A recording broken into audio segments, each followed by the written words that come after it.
Donc, au deuxième sujet, je le disais, il est donc indispensable de mettre en place sous l'autorité du médiateur un comité technique de préparation du dialogue composé des représentants des partis politiques qui ont des revendications, des experts du MATD et les experts du G5 pour donc mission élaborer le cadre de dialogue en fonction de son contenu thématique, redéfinir le contenu thématique du dialogue portant exclusivement sur les conditions d'organisation du retour à l'ordre constitutionnel. Alors, Yaya, je commence par vous. Donc, le Quatuor, l'ANAD, le RPG Arc-en-Ciel, le FNDC politique et la CORED ont reçu donc hier le Premier ministre de la transition. Finalement, Oui, finalement, est-ce qu'il y a de l'espoir? il y a le mémorandum qui a été remis. Maintenant, nous allons voir la suite parce que le Premier ministre, j'espère qu'il aura le temps d'examiner les revendications qui sont contenues dans il y est allé. Il y en a donc, beaucoup, il y en a beaucoup de points. Mais c'est compréhensible parce que dans la négociation, on met la barre très haut pour espérer que, oui, lors des négociations, qu'on puisse trouver une ligne médiane sur laquelle les uns et les autres peuvent s'entendre. Alors, pour le moment, je pense que oui, on a mis en place, on mettra en place ce comité technique-là pour aider à définir les termes de référence. En fait, le gouvernement guinéen sait comment ça marche en vérité. Il sait, mais il fait exprès. Une des revendications, excuse-moi, Yaya, oui, quand le Quatuor dit, oui, il est indispensable de mettre en place sous l'autorité du médiateur un comité technique de préparation du dialogue composé des représentants des partis politiques qui ont des revendications. Oui, on va crier à l'exclusion tout à l'heure. Absolument, c'est en fait, justement, je parlais des termes de référence. C'est que ce sont les préalables là, des uns et des autres qui pourront être pris en compte dans la préparation justement de ce cadre de dialogue-là. Il faut que les exigences des uns et des autres soient prises en compte pour qu'on mette tout ça au clair à travers un document qui sera élaboré et qui sera publié, sur la base duquel document tous les acteurs avant de commencer savent chacun, en tout cas, quelle sera l'approche par laquelle ce dialogue aura lieu et quel sera le rôle de chacun. Donc c'est extrêmement important et le fait d'exiger que tout se passe sous l'égide du médiateur, ça montre encore jusqu'à présent que la crise de la confiance est là. Oui, qu'il faut un médiateur parce que nous savons oui, mais en même temps, Yaya, parlant de ces trois facilitatrices, on l'a vu, on a entendu Dr Makale ici pratiquement supplier les membres du Quatuor de les recevoir. Recevez-nous. Et là, il a fallu que le Premier ministre leur dise de le recevoir. Bon, il y a eu quelques tractations, mais il est quand même venu. Mais avec les trois dames qui ont été reçues finalement. Comment vous comprenez cela? Est-ce qu'il n'y a pas une sorte de paradoxe autour de tout cela? Je ne vous reçois pas, mais bon, finalement, vous venez avec le Premier ministre, on vous reçoit. Oui, en fait, c'est une technique du gouvernement. Parce non, mais pas du gouvernement là. Non, il ne faudrait pas des partis contestatés. Absolument. Non, il ne faudrait pas désavouer également le travail de ces dames-là et leur travail. Elles ont mouillé le maillot. Je pense que le Premier ministre également voulait les rendre hommage pour ces efforts-là. Il fallait venir avec elles à côté, dans la délégation donc, de la primature. C'était important. Donc maintenant, est-ce qu'elles seront reconduites ou pas? Ça, ce sont des questions qui seront discutées autour de la table. Moussa, finalement, est-ce que vous pensez que le gouvernement va peut-être finalement accéder à toutes ces demandes du Quatuor? Bon, le Quatuor, moi je reviens d'abord sur le fait que le Quatuor a reçu l'ANAD. Les médiatrices ont reçu les le Quatuor. les facilitatrices ont reçu le Quatuor. Moi, j'ai un problème justement avec quand on parle des médiateurs. Et on parle souvent des médiateurs dans cette histoire de crise politique en Guinée. Depuis le CODEM, ça te souviendra certainement. La CODEM, Coordination de l'opposition démocratique. D'accord, la CODEM, merci pour la rectification. Ça vous souviendra. Les Guinéens sont toujours en train de crier pour que les gens... Parce qu'on a des problèmes, pour qu'il y ait facilitateurs étrangers. Pourquoi toujours facilitateurs étrangers? Ça veut dire que la confiance en Guinée n'est plus, on n'est plus possible. Les Guinéens entre eux ne peuvent plus s'entendre. Et c'est ce qui est décevant dans cette histoire. dans cette histoire. Pourtant, on a des cadres, je disais tantôt, on a des cadres ici qui peuvent être des médiateurs dans notre propre crise. Pourquoi aller chercher ailleurs? On a des anciens ambassadeurs, il y a beaucoup qui ont fait leur preuve ailleurs. Pourquoi ne pas les appeler pour qu'ensemble, les Guinéens, autour de la table, on trouve une solution? Mais quand on parle de la CEDEAO dans cette histoire, ça veut dire que... On peut avoir peut-être des facilitateurs ou un Guinéen qui supervise tout cela, mais sous la coupole de quelqu'un d'autre. Moi, je crois que c'est tout cela, ça veut dire que la confiance n'existe pas encore en Guinée. Pourquoi il faut toujours faire appel à un étranger, à un corps étranger pour venir intervenir dans nos problèmes? Sauf qu'aujourd'hui, on ne peut pas dire qu'on est étranger. Il faut mettre en griffe. Parce qu'on est membre de la CEDEAO. On est dans un espace sous-régional qui se veut intégrer. Ailleurs. C'est important. Sauf que ça ne se passe pas ailleurs. Qu'est-ce qui ne se passe pas ailleurs? Par exemple. Non. Les Ivoiriens, par exemple. Tous les pays Je qui n'ai jamais vu la CEDEAO. Moussa, tous les pays qui traversent la crise ont des médiateurs. Je suis d'accord, mais je n'ai jamais vu la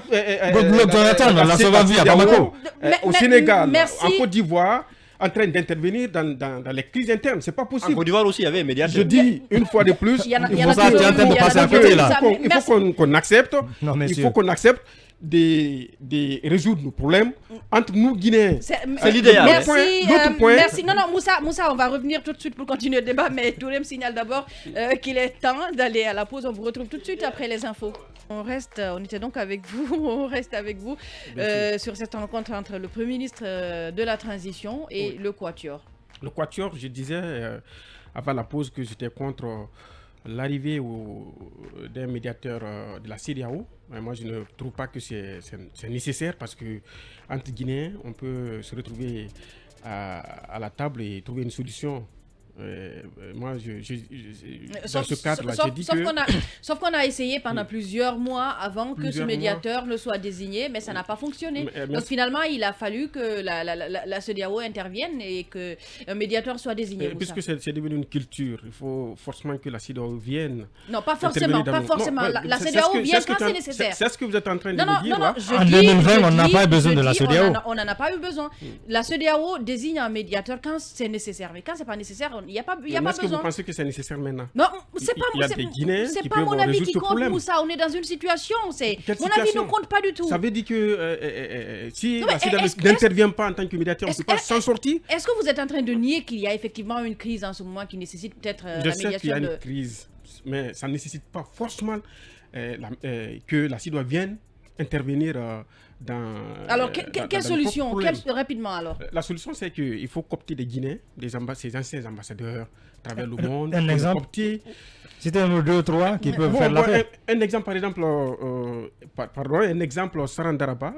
C'est pas le même même si elle ne fait pas elle est décriée par une bonne partie de la classe politique et de la population. C'est vous qui le dites. Non, c'est vous qui le dites. La dernière fois dans Mirador, c'est Aboubacar Souma qui l'a décrié. Qui disait que c'est dans... Oui, donc... Qui est quand même un acteur politique. Non, mais chacun a une histoire dans ce pays. Absolument.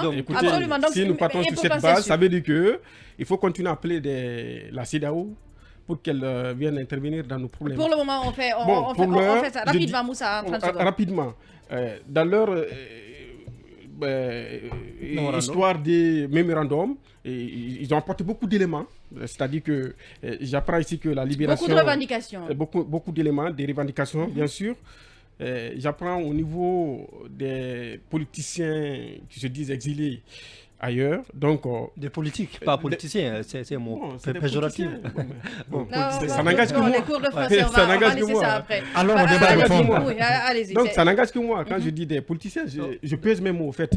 Bon, exilés, pourquoi ils mettent ça dans le mémorandum? Je ne trouve pas aucun intérêt parce que moi, je pense qu'aucun politique, comme tu le dis, n'est aujourd'hui en exil. Ils se sont créés, un exil. Ils se disent exilés. Pourquoi vous leur refusez ça? Un buzz politique. Un buzz politique, alors qu'on a vu le domicile de Cellou. À la justice de leur pays. Donc, ils prennent ça comme une couverture, l'exil comme une couverture. Pays, alors qu'on a vu avec l'histoire du domicile de Cellou pour une affaire qui était pendante devant les tribunaux. Pourquoi il ne peut pas venir? Pourquoi Cellou ne peut pas, par exemple, pas venir faire face à la justice parce qu'il est accusé de beaucoup de choses? Pourquoi il refuse de venir? Pourquoi s'il y a qui est tout près en Côte d'Ivoire, pourquoi il ne veut pas rentrer? Non, mais Il faut qu'il rentre. Sidia n'a pas de problème avec la justice. Mais pourquoi il ne vient pas? C'est toi qui le dis. Sidia n'a pas de problème, il n'est pas cité. S'il a dit qu'il n'a pas de domicile, s'il a dit qu'il n'a pas de domicile, Sidia ne peut pas te dire qu'il n'a pas de domicile. Sidia décidait d'héberger Sidia après son retour ici. Il ne peut pas te dire ça. Merci. Sidia ne peut pas te dire qu'il n'a pas de domicile en Guinée. Merci Moussa. Rapidement, Alpha. Oui, par rapport à ce sujet. Est-ce que la même question que celle que j'ai posée à Moussa, donc, est-ce que finalement le gouvernement pourrait accéder à ces revendications du Quatuor? Pas à toutes. Et voilà, ils sont en négociation. Ben, en tout cas, le fait de parler un peu de pas mal de sujets liés à, je sais pas, toujours éthiquement, je pense qu'ici on est en pré-dialogue. Et dans ce pré-dialogue-là, chacun est prêt à lâcher de l'Est. Maintenant, qu'est-ce que le gouvernement va accepter? Qu'est-ce qu'il ne va pas accepter? Et ça dépendra de Bernard Gomo et du CNRD. Mais toujours est-il que, comme je suis sur un pan de l'intervention de Moussa, je suis d'accord. La Guinée devrait véritablement éviter, si vous voulez, à tout moment d'avoir recours à l'international pour résoudre ces problèmes. Mais si on ne se comprend pas, quelle est la solution qu'il faut? On ne se comprend pas. Malheureusement, on ne se comprend pas. Donc, comme on ne se comprend pas, si un médiateur, si c'est la solution, s'il peut permettre à planir les divergences, je ne vois vraiment pas un problème. Donc, voilà un peu ce que Est-ce que vous pensez que le gouvernement pourrait peut-être revenir sur le choix de cette loi facilitatrice et peut-être désigner d'autres personnes ou qu'il y ait des discussions au préalable, comme le demande le Quatuor, qu'il y ait des discussions pour que ensemble le gouvernement et ses acteurs politiques la choisissent des facilitateurs? Oui, c'est ça justement. C'est un choix. Et Yaya l'a dit dans un pan également de son intervention. Chacun va venir avec des propositions et comme on appelle les thèmes de référence qui seront posés. Ces thèmes de référence là permettront à chacun de voir un peu plus clair. Mais il faut aussi éviter de tomber un peu dans l'exclusion parce qu'on va un peu on va venir le Quatuor qui ne veut pas peut-être s'asseoir autour de la table avec d'autres qui n'auraient pas de revendications. On sait que le docteur Faya est là, on sait que le PDN, le docteur Ousmane Kaba sont là. D'accord avec tout ce que l'agent fait. Oui, voilà, les messieurs, les 5 minutes là. Donc, mais toujours est-il que c'est des acteurs de la vie politique guinéenne, donc ils ont leur place, il faut qu'ils viennent eux aussi dans leur position. Maintenant, on va mettre tout ceci dans la balance, voir qu'est-ce qui est meilleur pour la Guinée, pour vraiment qu'on puisse sortir un peu de cette situation, parce qu'on est en train de faire du surplace encore. Merci à vous, on passe